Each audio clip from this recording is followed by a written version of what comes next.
મકર સંક્રાંતિ આડે હવે ગણતરીના દિવસો બાકી રહેતા પતંગ બજારમાં ઉત્સાહનો માહોલ સર્જાયો છે. ગુજરાતના દરેક શહેરની પતંગ બજારમાં ખરીદારોની ભારે ભીડ જોવા મળે છે.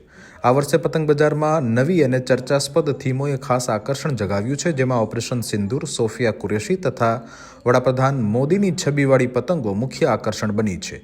વેપારીઓના કહેવા પ્રમાણે આ વર્ષે ખાસ કરીને ઓપરેશન સિંદૂર થીમવાળી પતંગોનો ઉપાડ સૌથી વધુ છે. શરૂઆતના દિવસોમાં જ આ પતંગોનું વેચાણ એટલું વધ્યું કે હાલ આ પતંગો લગભગ બજારમાંથી ખૂટી ગઈ છે. છતાં પણ ગ્રાહકો હજુ આ પતંગોની પૂછપરછ કરી રહ્યા છે, જે આ થીમની લોકપ્રિયતા દર્શાવે છે. પીએમ મોદીની તસવીરવાળી પતંગો પણ દેશભક્તિના ભાવને ઉજાગર કરતી હોવાથી યુવાનો અને બાળકોમાં ખાસ પસંદગી બની છે.